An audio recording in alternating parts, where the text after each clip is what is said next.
Thank you so much for your word. It is the lamp to our feet, light to our path. We make that quality decision to hide your word in our hearts so that we won't sin against you. We appreciate you for every opportunity that we have to be present, to study, to understand your word. Thank you that your word makes a difference in our lives. Thank you for giving us such a beautiful picture of your love, your mercy, and your grace toward us. Thank you for giving us your instructions, your Torah. And thank you, Father, for everything that you intend to do to work out, to happen in our lives. Bless you and we honor you. Thank you for both articulation, Father, and comprehension. And we appreciate you so much for all that you do. In Yeshua's name. Amen. Well, good morning and Shabbat Shalom. I thought I'd make you laugh a little bit. Show you some pictures of these people that this person is going to the Air Force.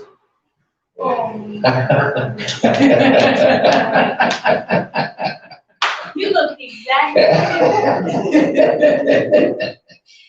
Yeah, so we're thankful to the Father, the boys that are make the journey to the Air Force, and one is leaving a few days, and one is leaving in a couple months. So let's just dig right into this. I'm gonna get back into the study where we were, but as I kind of looked at the calendar and saw what was taking place and what was happening and how we were moving, and I realized that the celebration of dedication was coming upon us. And I thought to myself, wow. And then it just really occurred to me that with everything that's happening that's going on, and by the way, I am really powerful right now for this nation. I know that people are aware of what some people are aware, because it was just after the verdict came forward from the Rittenhouse City case, it was just like a flood of so many things. People were saying a bunch of different things. I was like, wow, I don't know what the fallout of it may be. We know we've had a lot of chaos already in the last couple of years or so. I'm just proudful because I just, after you hate to see one life lost is enough, but I just hate to see all the clamor and all the bloodshed. But we understand where we are. And as I was meditating on that and thinking on it,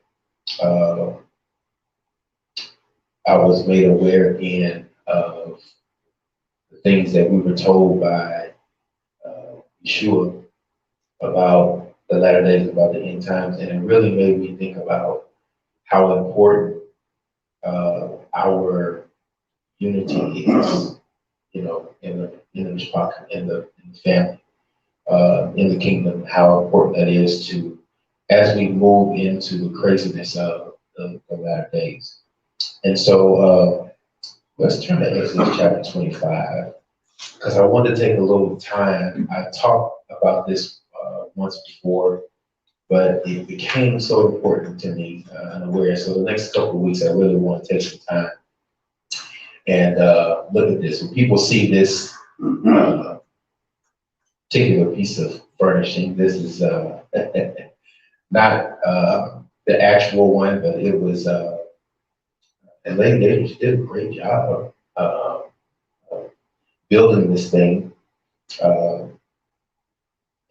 And of course, that's not real gold. But she did a real good job, making a paper mache and, doing all the stuff that went along with that to make it what it is. And so we kind of have this, and it's been through a few things, but it's still a good aid to be able to see what this piece of furniture that was in the tabernacle as they traveled through the wilderness, and also that was in the temple once it was established there in Jerusalem. And it's very, very significant. I was talking to a friend of mine, and we hadn't had a long conversation like that in a very, very long time. And he posed a question to me about some things that as he has been studying, coming along to understand, he said, and as he began to think about those things, uh, in his heart, my name came to him. So he called me. And funny thing, I had been expecting him to call me for like 2 months. And he called me and began to ask me a series of questions about some of the things that, we had learned down through the years. We had been taught. He asked me,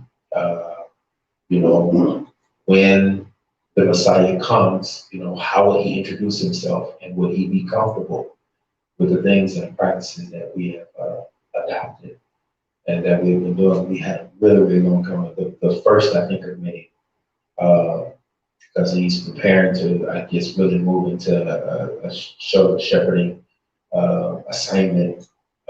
And he said, I really want to relearn. And so I think it's important because when we look at, the prophetic significance of where we are and the things that are to occur in the latter days, one of the things we understand is, I believe if I have it right, it's either Isaiah or Jeremiah, 16th chapter, one of those. But it talks about the fact that Gentiles will come and they would say, or that the people in general will come and say, we have inherited lies. And their eyes will come open and they will begin to understand. And so I was pleasantly not, I wasn't shocked, but I was pleasantly surprised at the timing of how it all was. And we really, really had a good conversation.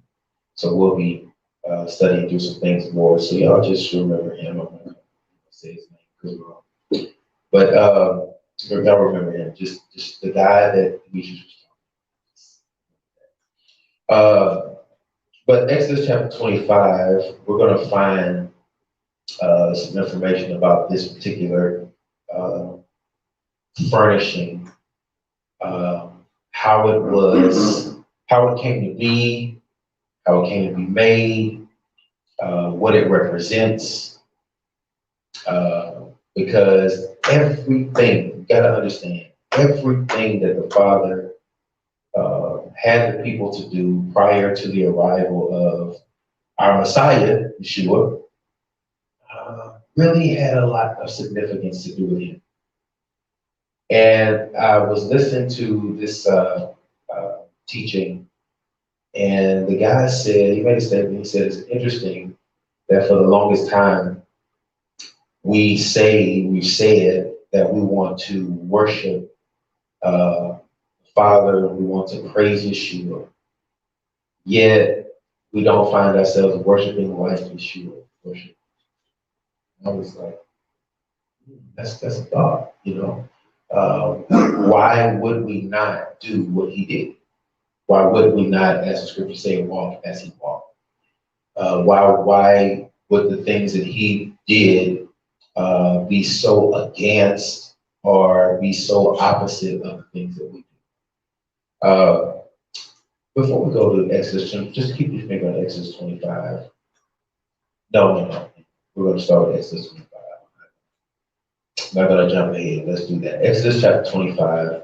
Look at verse number 31. Of course, I often encourage the reading of the entirety of this thing, but this every piece of furniture. I did a teaching some time ago that actually, in a funny way, I was invited to teach at a Bible college about the tabernacle, about the temple, and about the furniture, and about what it represented, and that was really interesting. But in the study of the tabernacle, study of the temple, every piece of furniture had a significance. In the discussion that I had with my friend on the phone, one of the dilemmas that we have is, unfortunately, we were introduced to these things in a very, very wrong way. Um, I told him, I said, you have to understand the Father in his mind does not see his word that he spoke to us through the vessels that he spoke to us in the form of Old Testament and New Testament. That's not how he sees his word. He sees his word from the matter of did he say it or did he not say it? Because at the end of the day, everything that he says, because he does not change, because he does not lie, everything that he says, especially concerning how we should worship him, is important and is significant to our lives. We were introduced as to the Old Testament. Oh, it's just history. Oh, it's just references. Oh, it's just types and shadows. Oh, it's just genealogy. It really doesn't bear very much significance on the way we live our lives now. In reality, that's not true. The fullness of the word is how the Father really wants us to live. And so, Exodus chapter 25, verse 31, we go into how the Father is giving Moses instructions as to how this particular uh, piece of furniture was supposed to be constructed, where it comes from. Uh, and understand this, again, every piece of furniture had a significance. Every one of them meant something. Every piece of material that was utilized in the construction of this furniture meant something. So everything had to be done according to a meticulous set of instructions. It's not till we get to the book of Hebrews that we find that the earthly temple sanctuary was built after the order of the heavenly sanctuary. So there was not to be any type of uh, their own idea or perspective, in the constructing of what they constructed. The Father had the whole design. He revealed the whole design to them. Said you do it exactly the way I tell you to do it. Don't substitute any material. Use all the material that he said. I mean, it was very detailed, weights and everything. Okay. All right. So let's look at verse number 37. 31, I'm sorry. It says, you are to make a menorah of pure gold. Again, this was not pure gold. It's the best representation that we have. Well, we try to make this thing out of pure gold. Woo! Yeah, it'd be gone, and I don't even know how much that would be worth. I looked up one time, and I forgot it was a long time ago. I looked up one time what the value of the thing would have been when it was made with pure gold based on how I told them to do it. And I don't remember what I did with that. It's somewhere in some boxes now, probably. But it says, you are to make a menorah of pure gold. It is to be made of hammered work. It's important. It is to be made of hammered work. Its shaft, cups, ring of the outer leaves and petals are to be of one piece with it. It is to have 6 branches extending from its sides, 3 branches of the menorah on one side of it, and 3 on the other. On one branch, there are to be 3 cups shaped like almond blossoms, each with a ring of outer leaves, petals. Likewise, on the opposite, 3 cups shaped like almond blossoms, each with a ring of outer leaves and petals. And similarly, for all 6 branches extending from the menorah. On the central shaft of the menorah are to be 4 cups shaped like almond blossoms, each with its ring of outer leaves and petals. Each pair of branches joins the central shaft. So there's 2 pairs of branches, okay? 3 branches on either side. And these branches are to be joined to the central shaft, okay? So we're looking at basically, you could say 3 pieces. You'd have the shaft that would be in the middle, and then you would have these 2 sides that would be the branches, and these branches were to be joined together. It's going to be very important in a moment. joined together into the central shaft. Okay. He says,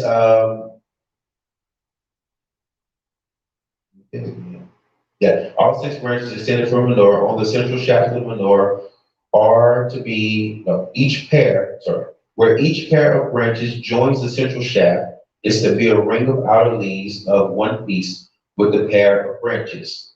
Thus for all six branches. The rings of the outer leaves and their branches are to be of one piece with the shaft. Thus the whole menorah is to be a single piece of hammered work made of pure gold. Make 7 lamps for the menorah and mount them so as to give light in the space in front of it. Its tongs and trays are to be of pure gold. The menorah and its utensils are to be made of 66 pounds of pure gold. I don't even know what, again, I looked up what that would have been worth. Man, 66 pounds of pure gold. See that you make them according to the design being shown you on the mountain. So again, very detailed, very meticulous instructions. Don't even insert your own thoughts into it. I'm going to tell you detail by detail by detail exactly how it has to be. How many pounds of gold? 66 pounds of pure gold. Don't give me 67. That's verse number 37. No, 38. 38. In tongs and trays are to be of pure gold. The menorah and its utensils are to be made of 66 pounds of pure gold. That's 39, I'm sorry. Verse 39. Talent is 66. Talent, yeah. Talent. 66 pounds. That's, yeah. I mean, I don't even know, because I looked it up, but what it would be in today's prices at that point. I don't remember exactly what that would be. But a lot. We do know that. But again, very meticulous, very detailed, had to be very, very specific in the instructions that they made, how they made it. So the few things that I really want to take a look at in that, so much to unpack in there. But the few things that I really want to take a look at is there's 2 branches, right, that have been joined together into one shaft. Okay. Now the interesting thing, as we start to go into the season of Hanukkah, what you start to find is that there is a difference. Whenever, and this one got a little broken up, but there's a difference in the item that you see, like in a lot of the homes, that particular deal, it's made on the similitude of a menorah, but it's not necessarily called a menorah, it's really called a Hannukah. And one of the reasons why, when I did some little research and study, they said that, they used the Hannukah versus using the menorah, the 7 branches, is because the concept was that the 7 branch menorah really was only supposed to reside in the temple. It wasn't to be, in the people's homes, but they wanted to remember. Now, we're going to see in a moment what the significance of it. Before I get into the significance of the reality of Hanukkah and all of that, I really want to talk to you about this particular piece of furniture. Okay. And specifically, centrally focused on the reality that it is one shaft that is the central joining piece of 2 branches. It's so important. Because when you look at this particular piece of furniture, and then he says a couple times that it's supposed to be something that's a hammered work. In other words, it wasn't already together, but it had to be joined together, and it was joined together into this one central shaft. And what I've come to understand is that was even a pattern in which the priest would generally light the menorah. Okay, and generally this particular central shaft, the light on this particular shaft was generally lit first. Okay, it was lit first. You're going to find as we go a little bit further that this menorah, this is in Exodus chapter 25, is not the last time that the menorah shows up. When we get to the book of Revelation, and there's a conversation that's happening between Yeshua and Yochanan when he comes to him. The King James Bible will use the terminology candlestick, 7 candlesticks, but really it was really 7 menorahs. Okay, 7 menorahs that was before him, and those 7 menorahs in the book of Revelation, interestingly, represented those 7 different assemblies that were in that particular vicinity. So here we are seeing that this menorah is keeping the significance of what it represents. It's so important. I keep repeating that detail of 2 branches joined into one central shaft of something that he repeats because it's an important detail. Now, before I go any further, let's go to Ephesians chapter 2. And I want to read that, and then we'll get into some of this discussion. Okay? Ephesians chapter 2.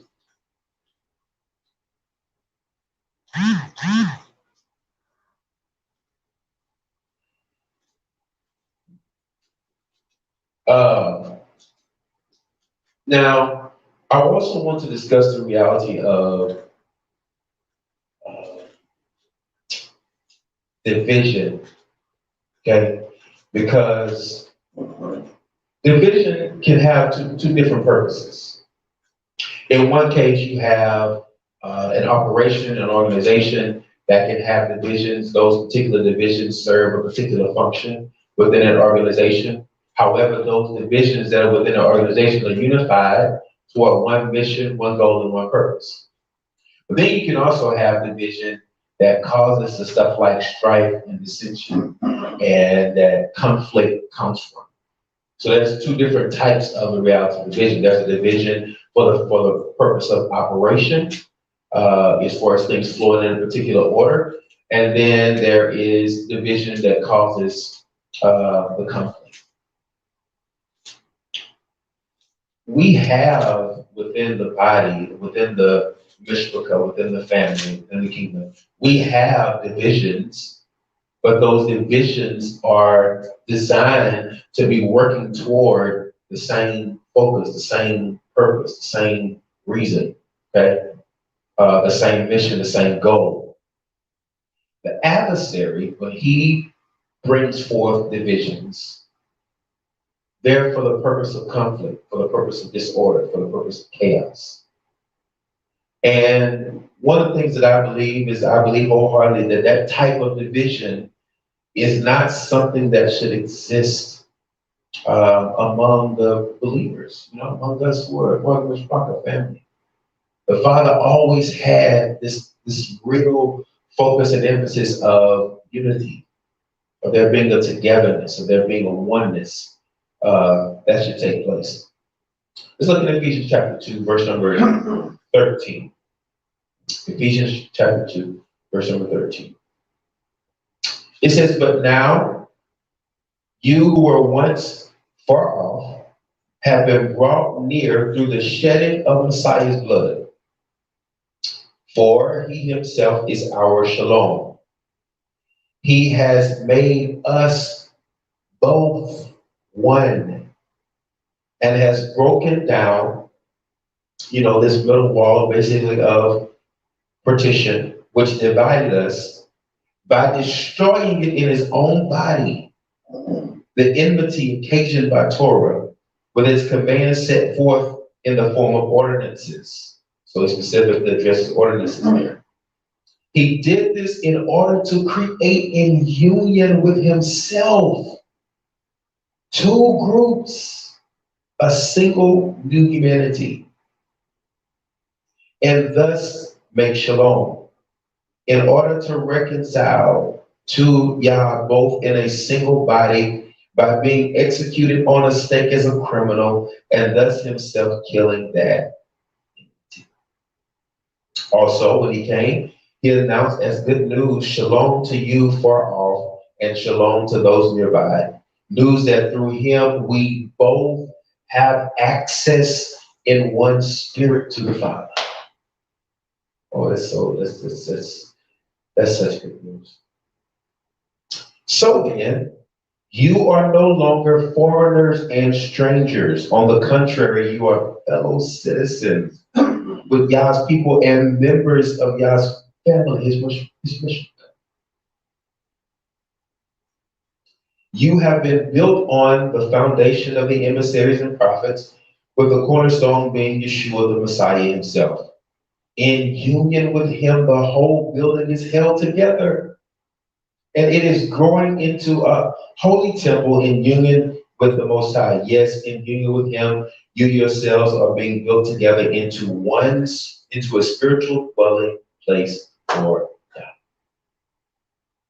So here again, we see this continuation of this message. What were the instructions? The instructions is that you had two sets of branches.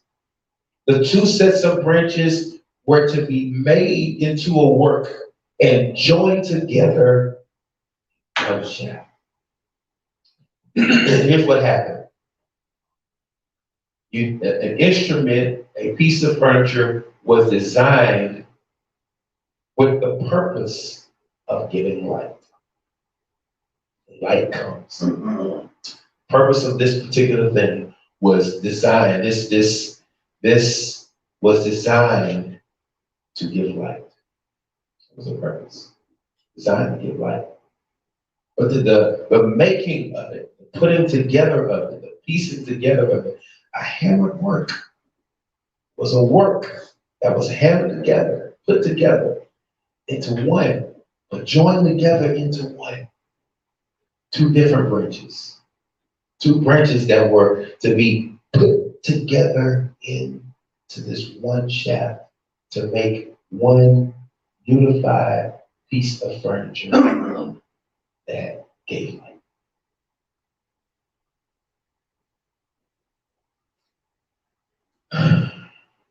So when he designed this particular piece of furniture in the manner, do you understand that he could have told Moshe how to do it, and we didn't necessarily have to have a written record of the instructions that he gave him on how to do it? Why would you have all these instructions written down meticulously so we could see it? What is the picture that we're supposed to be seeing? Well, I guarantee you, when I'm reading it, Exodus chapter 25, and I keep seeing him talk about the reality of two branches being joined together in one, I'm like, get to Ephesians chapter 2, and I'm reading two people, two sets and groups of people, those who have been natural born of Israel. Because let's talk about the reality of who Israel was. What was the purpose of Israel? Was Israel intended by the Father to be a geopolitical power in what is known as the Middle East? That they intended for, was Israel intended to be the most LGBT friendly group of people on the face of that? What Israel was intended to be? Was Israel intended to be something that didn't come into being or have permission until something happened back in the 1940s, 1948, I believe? Was that what he intended for Israel to be? No, that's not what he intended for Israel to be, because it existed beforehand. Israel was one guy who had been named the wrong name. Been named Yaakov, supplanter, deceiver. And there's he has a wrestling match. How will this die? What's going to happen? What is my name? He asked him. What is my identity? Who am I?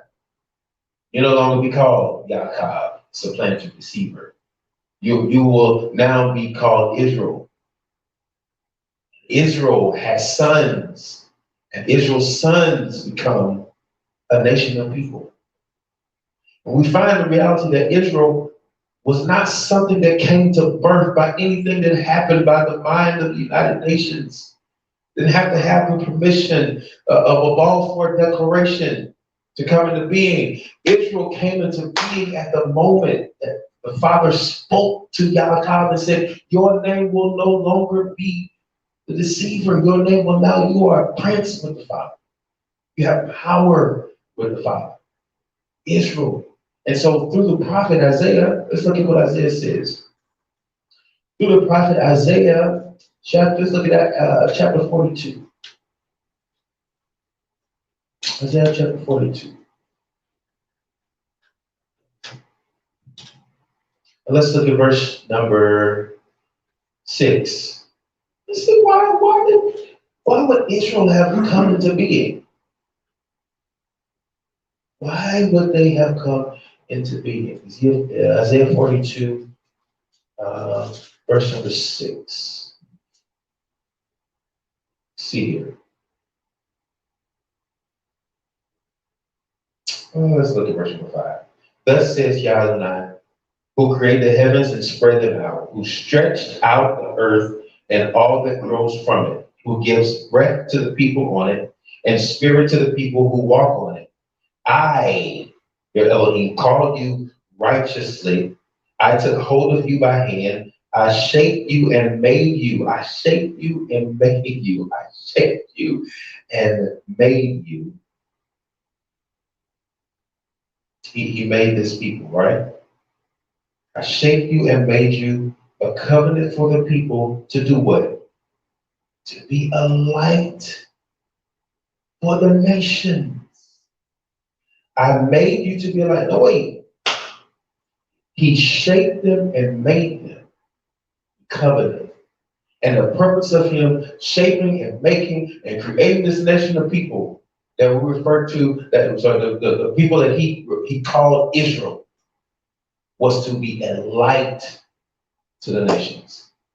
Isaiah chapter 60 talks about the reality of darkness coming upon the land and gross darkness upon the people. But he's speaking to Israel, he says, but upon you, the glory of the Most High is risen upon you. So there's still light that is upon you. And it's interesting that when we get over later on to what we call the New Testament, Yeshua is still giving that same language, right? He's speaking of himself, and he says, I'm the light of the world. Then he turns around and he's preparing to make his exit and says to his disciples, he says, you are the light of the world. You are the salt of the earth. See it in Matthew chapter 5. You are the light of the world. You are the salt of the earth. So this whole thing about light continues to be important, about the reality that in the midst of darkness, right? He talks about Yeshua. Charlie talks about Yeshua. He says that the Father commands the light to shine in the darkness, and in the midst of darkness, there is still light. So he made Israel to be a light to the nations. So how is it possible that if the Father ordained Israel to be a light to the nations, why would he ever eliminate Israel? Why would he ever move them out of the way and replace them with somebody? Why would he ever do that? It's not at all what his purpose and what his plan was. It wasn't, his purpose was not to eliminate Israel. However, his purpose was to expand. His purpose was to make Israel a bigger family, because the goal for Israel becomes this. He gives them a set of instructions, says, I don't want you to be like those other nations. I don't want you to be like those other people. Many times they tried. I don't want you to act like them. And watch this, there was always a door of opportunity that was open for anybody who was not necessarily born into Israel. There was always, the opportunity for there to be a joining together. There's always those who join themselves among them. We see that over and over again. One of the, I think probably your biggest examples of that is, Ruth and Naomi, right? When Naomi is getting ready to go back because her sons have died, Ruth looks at her and says, hey, wherever you go, I'm going. Your people will be my people, and the Elohim that you worship will be mine. When you worship, I'm going to work. When you lay, I'm going to lay. When you sleep, I'm going to sleep. When you eat, I'm coming to be a part of you. Right? Ruth doesn't shun her. You don't deserve to be part of us. You don't come. No, she came.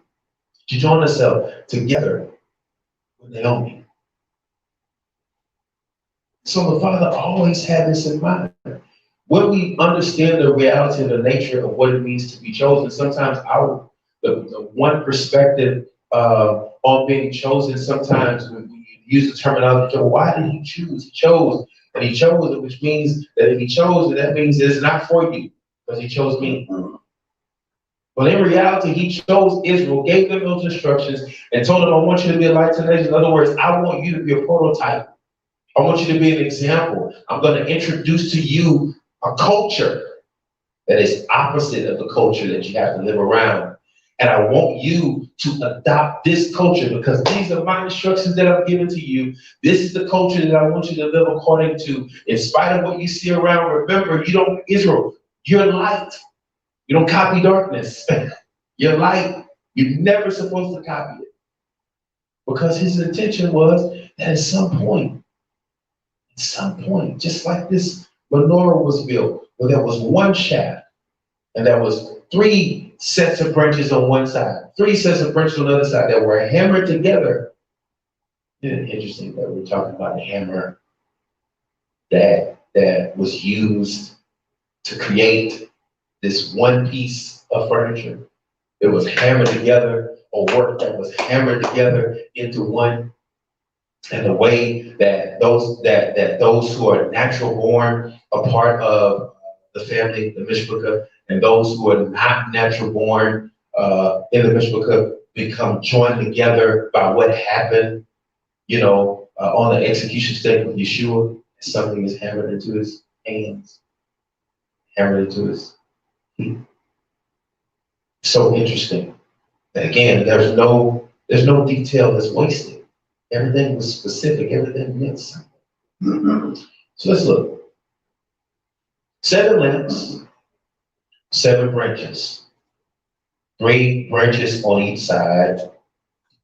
They curve toward the middle branch. Each branch is joined together, curves, bends toward the middle branch. You don't no matter how you look at it, no matter how you do it. If you come in this way, it's curving toward the middle branch. If you come this way, it's still curving. The whole point is the focus is toward the middle branch. And so there's significance of this particular shaft. This particular shaft is referred to as a shemash, or you would almost call it circle. This particular branch, the word shemash is a similitude of the more transliterated word, which we know as deacon. So almost kind of in a sense of a servitude, basically. And we know full well how Yeshua came and presented himself. He came and presented himself not in a majestic palace. He didn't come and present himself in some glorious way or manner befitting of what the earthly kings would have done, or princes would have done. He came in a very lowly way, presented himself, made the reality of him making of himself no reputation, him coming in very, very humble means. The fact that he grew up in a place called Nazareth. I mean, Nazareth of all places. It's a port town, but there was a lot of different things that were happening. He's growing up in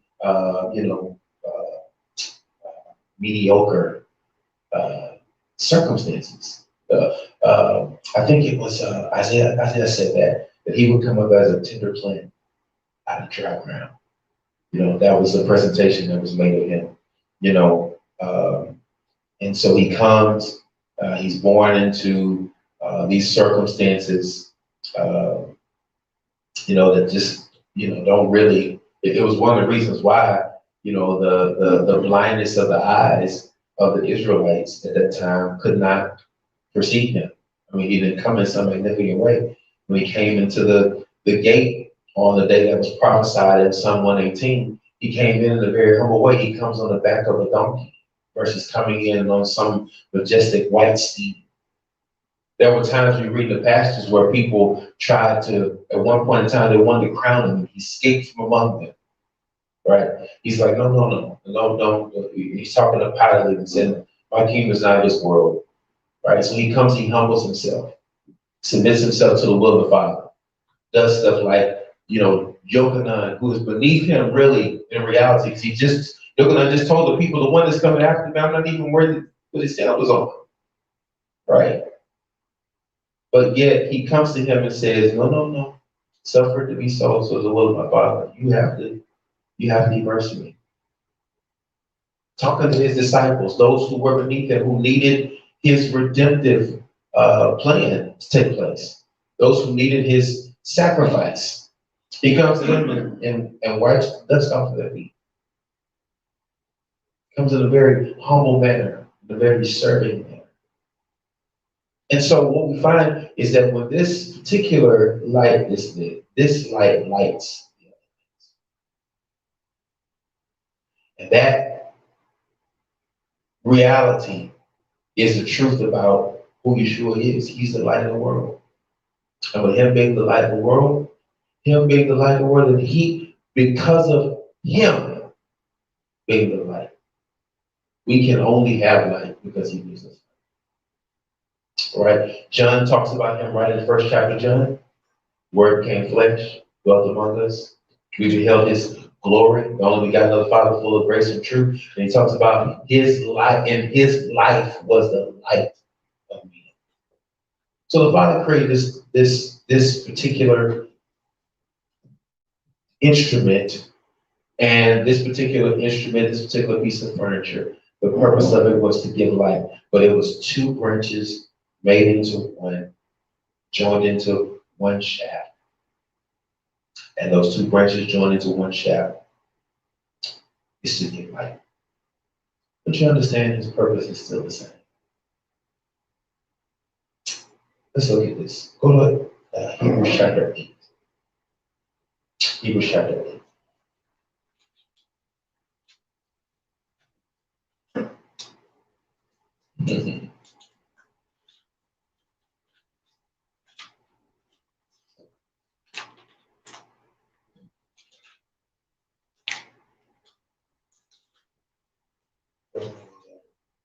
You know what? Just write down Hebrews chapter 8, verses 5 and 6. Just, give yourself an opportunity to read that. That speaks to something that I've already said. Okay, so we read Isaiah chapter 42, verse number 6. Now let's take a little peruse over here. It ties in. Let's take a peruse over here to Matthew chapter 5, and then we're going to look at John chapter 8. Okay? John chapter 8 is where Yeshua calls himself the light of the world, verse number 12. John chapter 8. So let's look at Matthew chapter number 5. I'm getting Matthew chapter 5 anyway. Matthew chapter 5 and verse number 14. Matthew 5, verse number 14.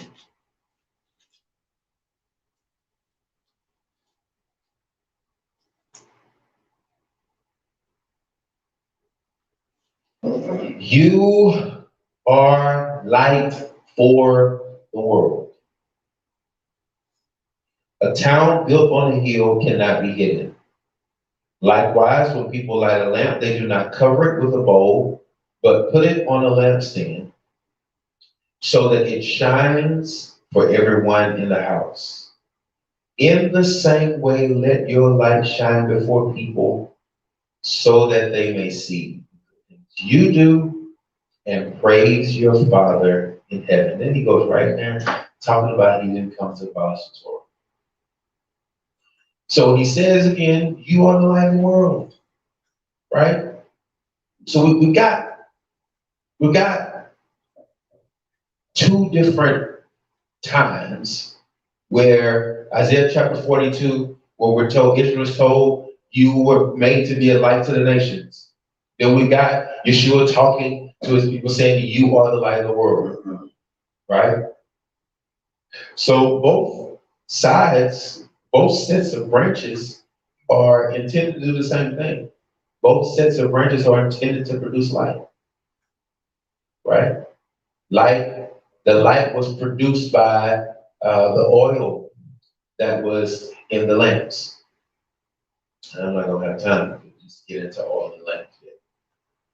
But both sides were to present light. Here was Israel, was given this in Isaiah chapter 42. Here in Matthew chapter 5, verses 14 and 16, Yeshua is telling the people that they are the light of the world. And in John chapter 8, verse number 12, Yeshua says, I am the light of the world. So you have both sides of branches that were given the commission, this understanding the responsibility of giving light, and then you have Yeshua himself who is saying he is the light of the world.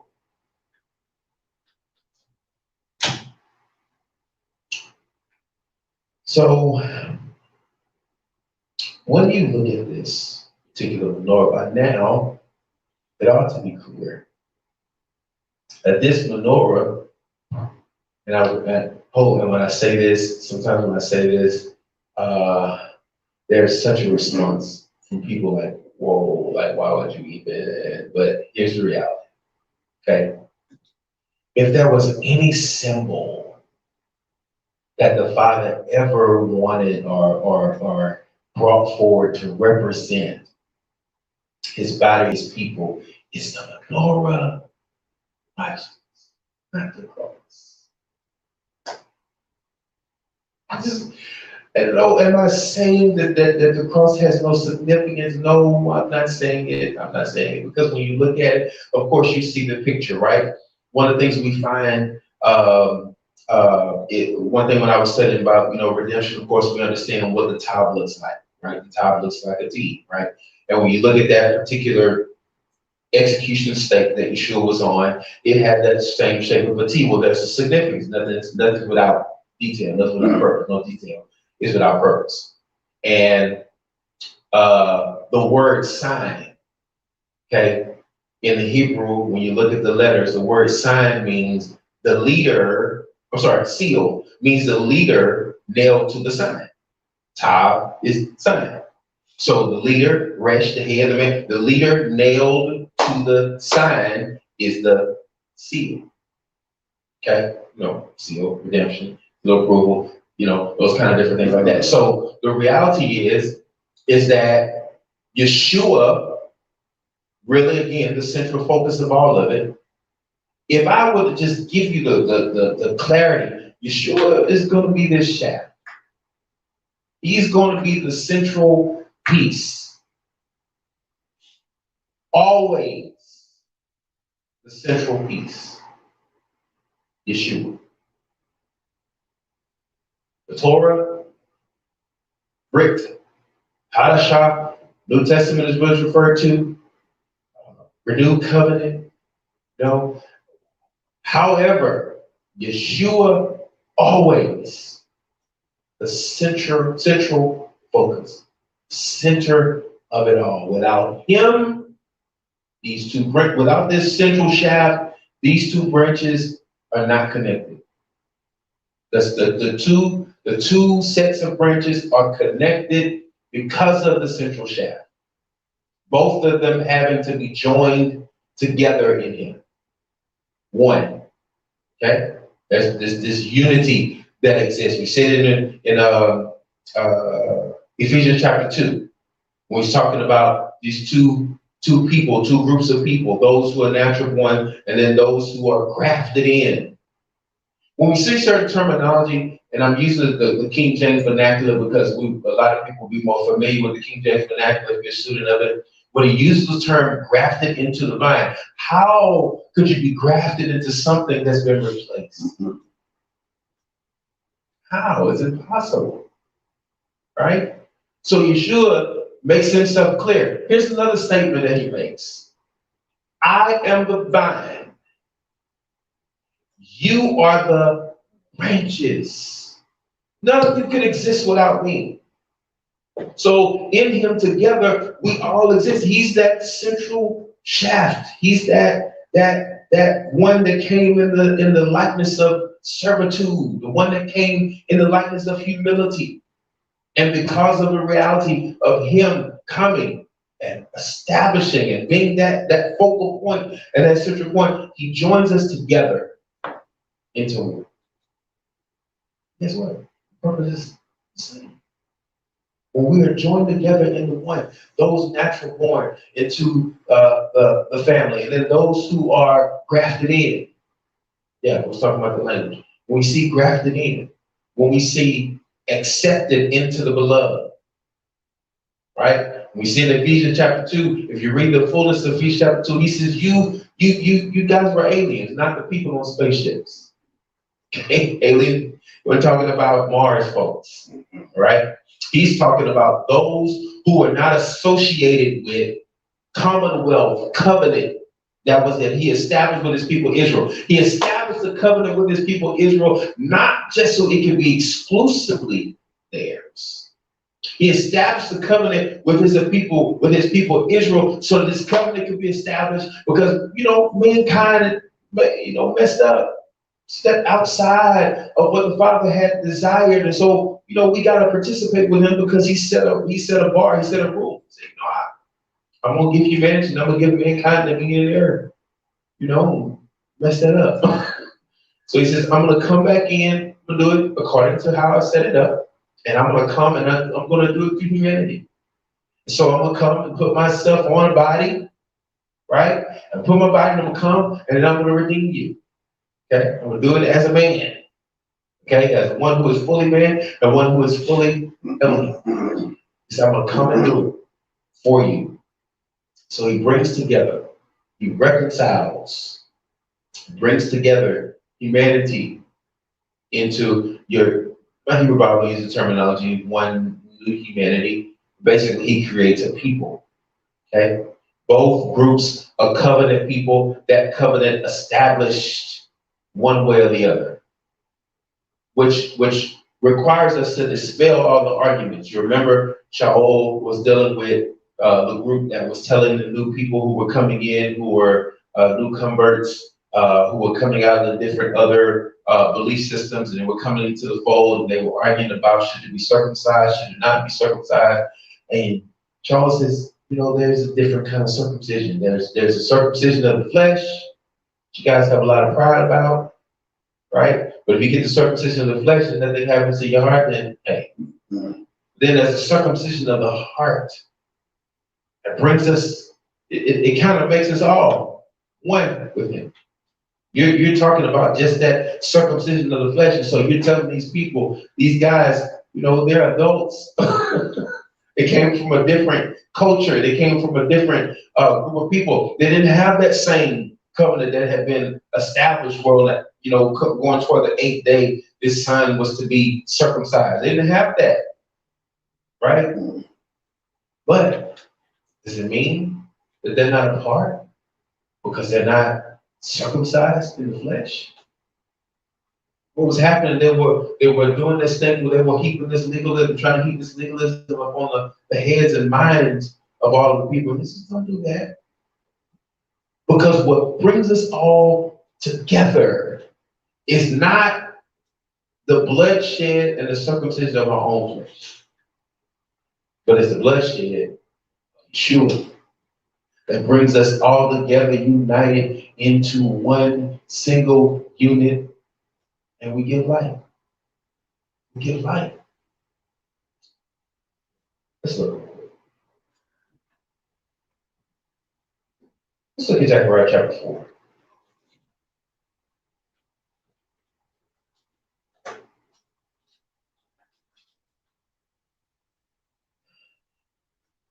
The stuff out there that is called, because at one point in time it was taught very, very heavy. While I salute Martin Luther for being able to break away from certain ideas as related to Roman Catholicism, if you really do some research and study, you'll find that Martin Luther really hated anything that was referred to as Jewish. You'll find a lot of people had hatred. I'm using the term Jewish very, that's the reference that, people to have. But anything that was along those lines. Anything that was with those people, you'll find out in some of the writings that some of these people had. I mean, it really gave the footing, the foundation to what we know now as replacement theology. And the Father was never into replacement. Let's look at Zechariah chapter 4. Gosh, I don't think I'll be able to get all of Zechariah chapter 4, but let's read it. Verse 1 says, "The angel that had been speaking with me returned to me and roused me as if he were waking someone up from being asleep. And he asked me, 'What do you see?' And I answered, 'I've been looking at a menorah. It's all gold, with a bowl on its top, 7 lamps on it, 7 tubes leading to the lamps at its top. Next to it, see that? Next to it are 2 olive trees, one on the right side of the bowl and the other on its left. Then I asked the angel speaking with me, 'What are these?' Then he answered me, 'This is the word of the Most High to Zerubbabel. Not by force and not by power, but by my spirit, says Adonai Sabaoth.' What are you, you big mountain, before Zerubbabel? You will become a plain, and he will put a capstone in place that everyone shouts, 'It's beautiful, beautiful.' The message from Adonai came to me. The hands of Zerubbabel have laid the foundation of this house, and his hands will also finish it. Then you will know that Adonai Sabaoth sent you, for even someone who doesn't think much of a day when such minor events take place will rejoice at seeing the plumb line in the hand of Zerubbabel. So these 7 are the eyes of Adonai that range all over the earth.' I replied by asking him, 'What of those 2 olive trees on the right and left sides of the menorah?' Then I asked the question again, 'What of those 2 olive branches discharging what are those 2 olive branches discharging gold,' this is colored oil, 'through the 2 gold spouts?' He replied, 'Don't you know what they are?' I answered, 'No.' He said, 'These are the 2 who have been anointed with oil. They are standing with the Lord of all the land.'" So when you find out and you really take some time to study out the reality of the olive branch and, how this olive branch, wild olive branch, can be grafted in, what you find out is that you find that the 2 olive branches represent the two groups of people. And these 2 groups of people, eventually at some point in time, he sees both in a vision, 2 olive branches, one standing on the right, one standing on the left, and then he sees a menorah. Very clear picture, right? What is this? And he makes it clear. And of course, we understand this thing doesn't function without the oil, right? And what we know is when you look at just about everything, every reference, when you look in the scriptural text, when you deal with like oil, it has to do with anointing. And sometimes we've kind of over spiritualized the word anointing, made it kind of a spooky thing. It's like magic. But really, to be anointed, really, a lot of it is really meant to be smeared, it's meant to be covered, it's meant to be, fully immersed. When they were anointing with oil, you anoint my hair with oil, it's fully immersed. We kind of get an idea of even like Psalm 23, when it's talking about the shepherd. All it's talking about is the shepherd making preparations before the sheep actually go into the field, which is referred to as the table, not a piece of furniture. Okay? It talks about he prepares the table, anointing my head with oil. Why is he anointing my head with oil? Kind of makes the thing slippery, right? Kind of keeps the little bugs and stuff like that from irritating. getting into the eyes of the sheep, getting into the nose of the sheep, preventing him from being able to breathe. So all those kind of different things like that is what that is. But to be anointed really is not anything spooky, not anything weird. It's not some type of magic. It really, to be anointed to do something really is to be able to do it, right? And whenever the priest was crowning the king, they would anoint the king, with oils. What happened with David. So all these kind of different things like that. But this thing does not function without oil. It is the oil that is the source of the light. And what does he say to Zerubbabel? Not by force. The King James Bible says not by might or by power, but by his spirit, Ruach HaKodesh. So anytime, a lot of times there's a lot of references to oil. When you see oil in the scripture, it's representing a lot of times his spirit. A lot of times the oil is a reference to. You see wine, a lot of times wine is a reference to or akin to joy. Okay? And so when you look at the reality, he says that my spirit is present, with this particular instrument. As long as that oil remains, the light remains. So his spirit, we're really talking about his spirit. His spirit really is that thing that unifies us. He unifies us all into one. One, King James Bible says it like this: one Lord, one faith, one baptism, one God, one Father, was above you all, in you all, and through you all. So this same one spirit, right, that is within us, joins together. How can you and I have the same spirit whose purpose is to unify us, and we're divided, arguing, bickering, divided over the same things that the world is divided over? How is it possible? It's not possible. Okay. Now, when we looked at chapter 4,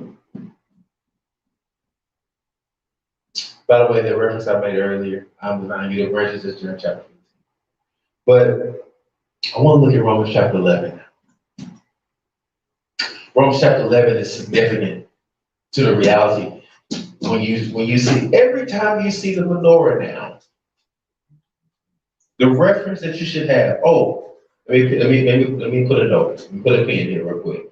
Because I made a statement, and I know I made a statement, I didn't finish that statement. I'm gonna leave it open. I asked the question one time, so I really want to just really get to provoke a thought. Now, again, we know the significance of what we know as the cross, execution state, top. But we also know that that was an instrument, basically of execution, because Yeshua was not the only person who would have lost his life on the cross. A reference of what we know as cross. Now, does that, is that not a point of reference for us again? Yes, it just said it's very significant, right? But I learned and figured out, it wasn't the desire per se, from what I can really look at of the Father, because I had a person ask the question, why don't you, what you refer to? Says, well, I never see you don't have a cross on it. So in the discussion, I said, well, I'll tell you why I don't have a cross on it. Said, let's just say for a moment that the instrument that Yeshua would have perished on, or would have perished by, was a guillotine. Let's just say it was an electric chair. Right. Let's just say it was a gas chamber. No, we know that is not the reality. Well, what I said, but let's just say that was the instrument. Would you then wear a guillotine? To say, this is just a symbol of which I'm just asking. Because in reality, it was the same type of purpose. It wasn't for decoration. It was really for the purpose of executing criminals. Yeshua was counted among, according to Isaiah's prophecy, he was counted among the criminals. Not that he was a criminal. He just was counted among them and treated like a criminal and given a sentence of capital punishment.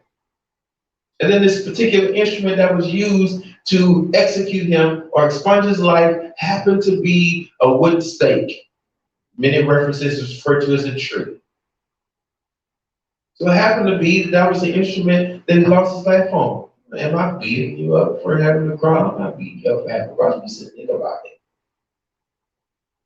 But the symbol that he gave the design for and said, don't alter this design of what I'm telling you to do, was this one. Yet, I had, the little, lost it, but I had one little menorah on it. I said, why you? I said, well, it's the symbol he made. It's the one he put forth. And it's the one he put forth. I think I'm gonna go with him. Right? You have to take some time you have to be studious and take some time to research and find out where the utilizing of the representing and utilizing that particular cross. And let's not even talk about the one that still has him hanging on it or still has that image that's supposed to represent him hanging on it. The reality of what that really meant and how it was adopted and how it became a part of what we continue to practice. But beautiful instrument. Again, what do you mean? Well, this was in the temple, and this was in the book of Revelation, representing, of all things, a body of believers, an assembly of messianic community. 7 messianic communities were all represented by menorahs. It's like, come on. It's so, wow, maybe that really is what he intended for it to represent. Who he intended for it to represent. Okay? So, Romans chapter 11. I love Romans chapter 11. Really, if there's ever any doubt about the Father's plan, just reading Romans chapter 11 will pretty much eliminate any notion of replacement ideology. Okay, so let's look. How do I say this? Okay, I'm going to start at verse number 5. Yeah, I'm starting at verse number 5. It is the same way in the present age, there is a remnant chosen by grace. Now, if it is by grace, it is accordingly not based on legalistic works. If it were otherwise, grace will no longer be grace. Okay? So let's understand that. It says, what follows is that Israel has not attained the goal for which she is striving. The ones chosen have obtained it, but the rest have made stone like, just as the Tanakh says. God has given them a spirit of dullness, eyes that do not see, and ears that do not hear, right down to the present day. Now, here's what's funny. What's funny is we must understand that even the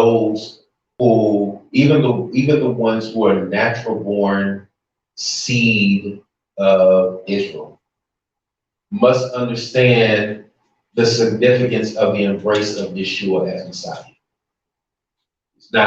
It's not just the reality of just a guarantee just because of the fact that you're born into that nature. No, it's everybody has to embrace the reality of the embrace of Yeshua's Messiah. And I think I've said it before, but man, I say this all the time.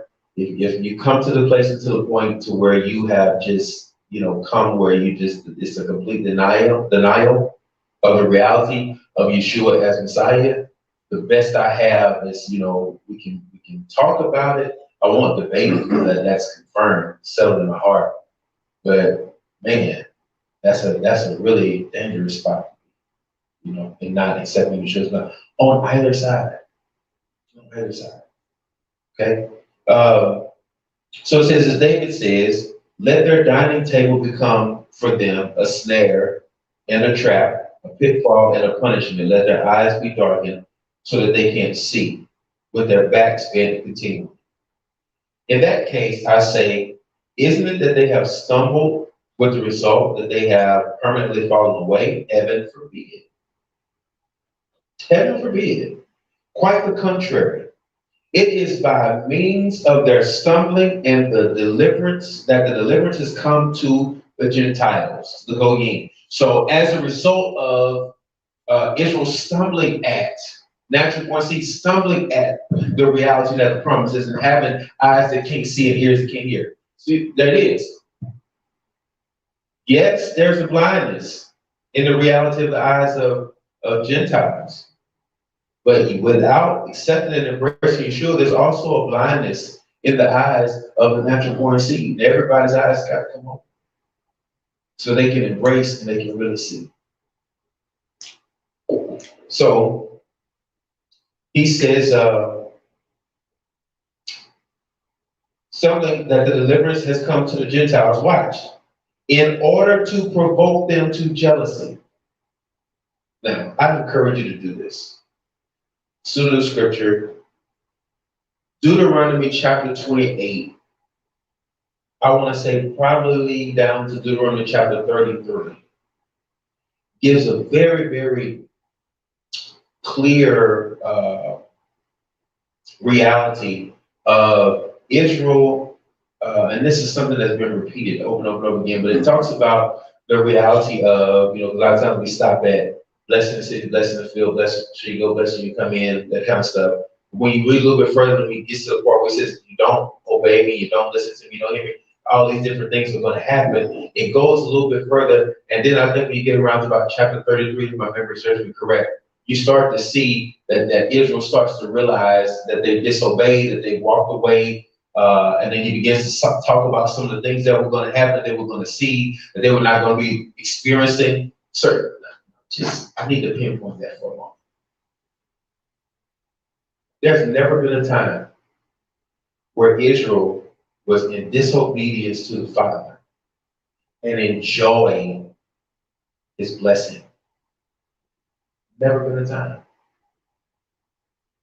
Never been a time.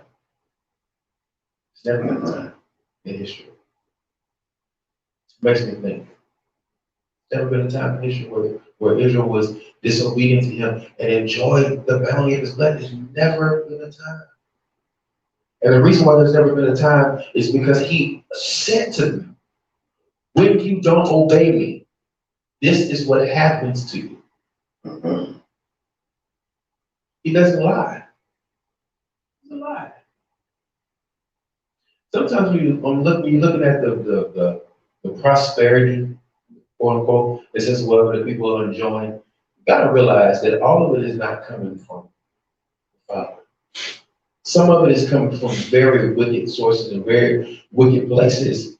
And just because you start to see that there's a measure of growth and development and everything looks like it's going well, it doesn't mean that the Father's doing it, because we do understand that the adversary rules and governs the world system. And there are things that he can get to you. It's not necessarily a blessing from the Father.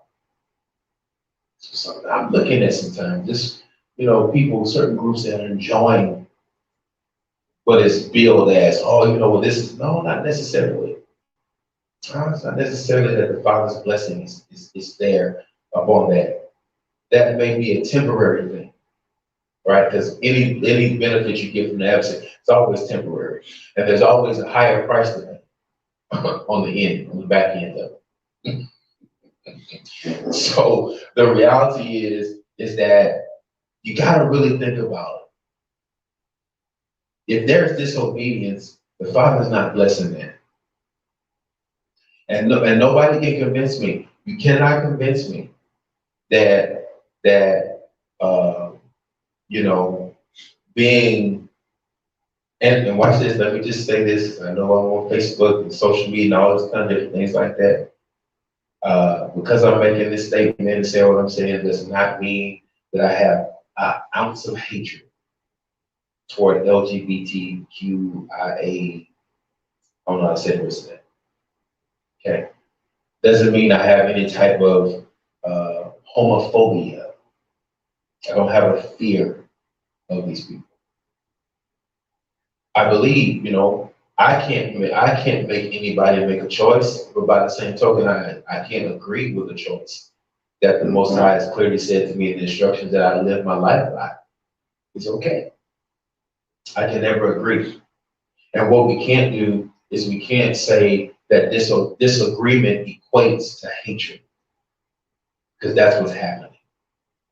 So yes, I disagree, and I disagree on the principle of what the scriptures tell me is the way things are supposed to be. I hold to the scriptural text. No, I don't take anything to be what you would say antiquated and not applicable. As man does all they try to do to try to change it and expunge it and make it palatable.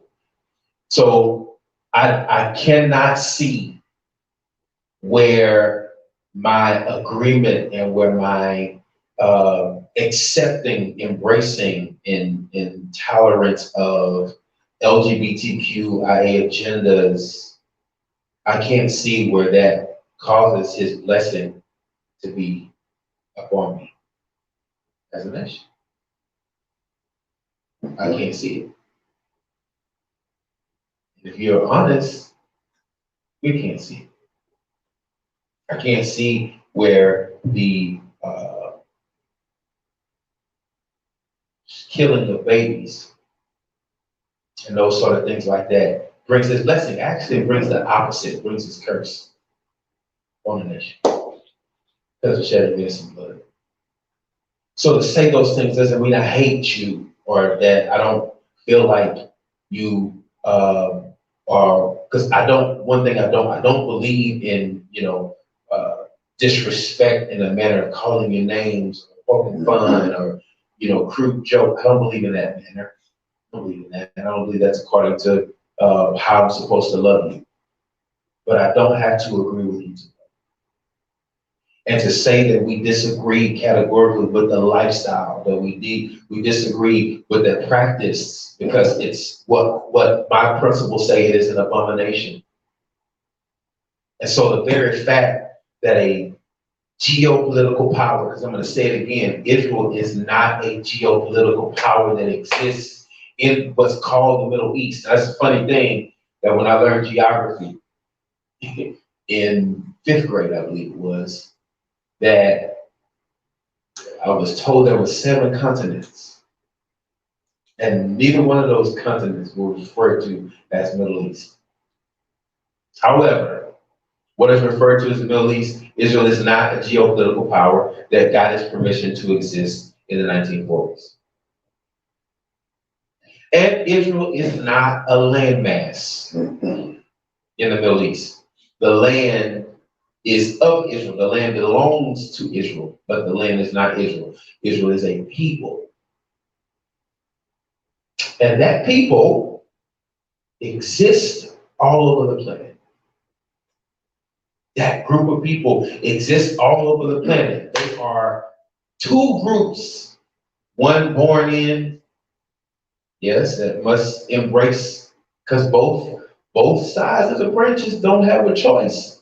Both sides of the branches have to be joined to the shaft in order to be a part of the whole unit. Don't have a choice. Both sides of the branch have to be connected to be sure. So there's that. And then they're all joined together into one in his purpose of giving light. So then all of us, all of those natural born and all those not natural born, joined together in Yeshua, all of us are the light. to the world. As from the very beginning, Isaiah chapter 42, a light to the nations. Yeshua, seeing him, represented the light of the world. So he says, and I'm going to finish this up. He says, heaven forbid, quite the contrary, it is by means of their stumbling that deliverance comes to the Gentiles in order to provoke them to jealousy. So the favor and the benefit has come upon the Gentiles, and the purpose of that favor and benefit coming upon the Gentiles is to those who come into connection and covenant with Yeshua, who become part of the family. The blessing comes upon them to provoke Israel to return to the covenant, to return to the place that they had stumbled from. And he says here, he says, moreover, if their stumbling is bringing riches to the world, that is, if Israel being placed temporarily in a condition less favored than that of the Gentiles is bringing riches to the latter, how much greater riches will Israel in its fullness bring? However, to those of you who are Gentiles, I say this, I myself as an emissary to the Gentiles. I make known the importance of my work in the hope that somehow I may provoke some of my own people to jealousy. I don't know what was happening. And he says, and save some of them. For if they're casting Yeshua aside, see, everybody got accepted. Casting Yeshua aside means reconciliation for the world. What will their accepting him mean? It will be life from the dead. Now, this is what Ezekiel chapter 37 is referring to life from the dead. He says, now, if the challah offered as first fruit is holy, so is the whole loaf. And if the root is holy, so are the branches. But if some of these branches were broken off, and you, a wild olive, there's that olive again, grafted in among them and become equal sharers in the rich root of the olive tree, then don't boast as if you were better than the branches. However, if you do boast, remember that you are not supporting the root is supporting you. So you will say, branches were broken off so that I might be grafted in, true. But so what? They were broken off because of their lack of trust. However, you keep your place only because of your trust. So don't be arrogant. Get arrogant. On the contrary, be terrified. For if God did not spare the natural branches, he certainly won't spare you. Take a good look at God's kindness and its severity. On one hand, severity toward those who fell off, but on the other hand, God's kindness toward you, provided you maintain yourself in that kindness. Otherwise, you too will be cut off.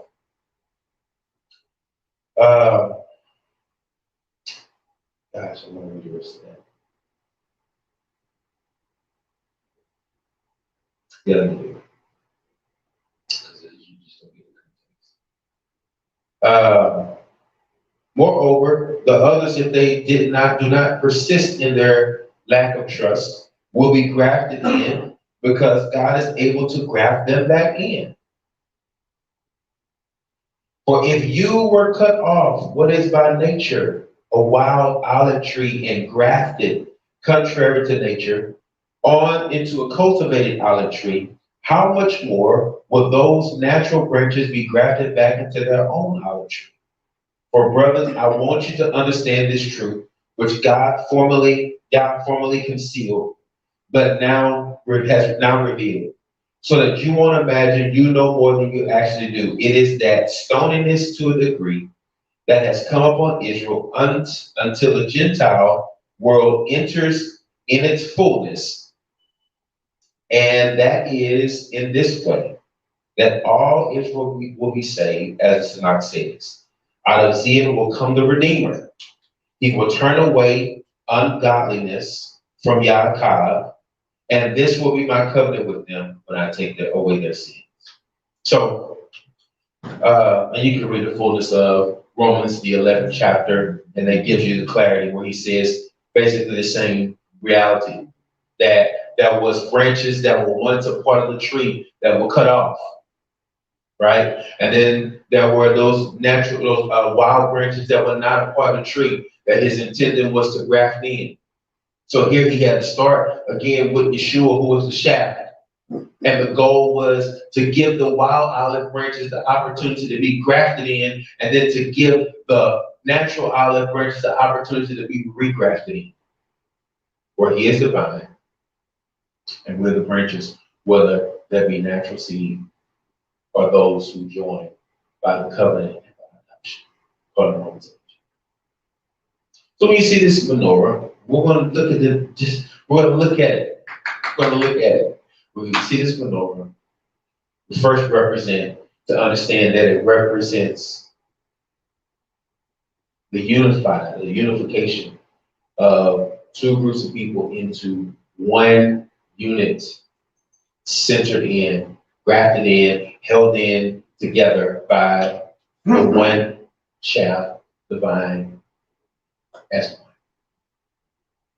And with that understanding, there's three specific things that we must understand that we need to do.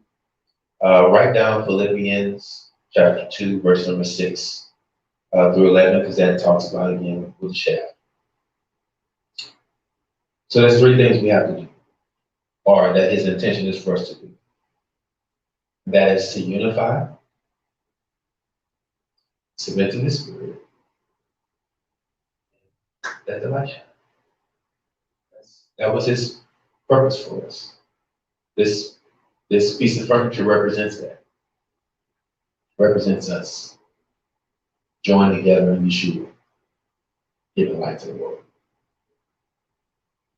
That's what he made it for. This is our symbol. This is it.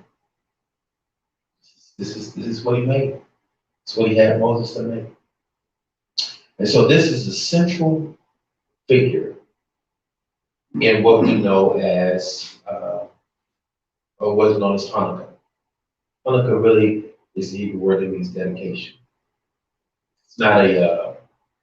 It's not one of the seven commanded feasts of Israel, but definitely a historical celebration that you find Yeshua participating in John 10 chapter. John chapter 10, verse 22 is where he makes it clear that he was doing something of the things that he said. We'll talk about those things that he said and why did he say it during the Feast of Dedication. And why was he standing where he was standing when he said what he said? So it's interesting because what you're going to find out is the story and the reality of Hanukkah really gives us all things are written aforetime for our learning. We can patiently come to the scriptures, might have hope.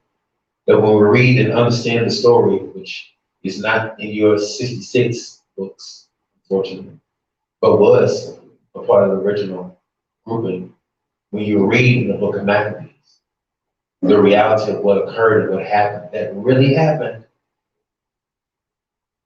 what you start to see is what happens when people decide to unify and stand against the spirit of Christ that was operating in Antiochus Epiphanes. That's what we'll discuss over the next couple of weeks. Amen. Father, thank you for your word, that your word take root and produce fruit in us. We give you glory and honor in Yeshua's name. We thank you that you do bless us and keep us and make your face to shine upon us. You're gracious to us. You have given us your shalom and put your name upon us, your people, and bless us.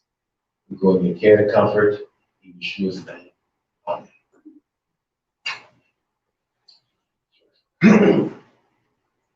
All right.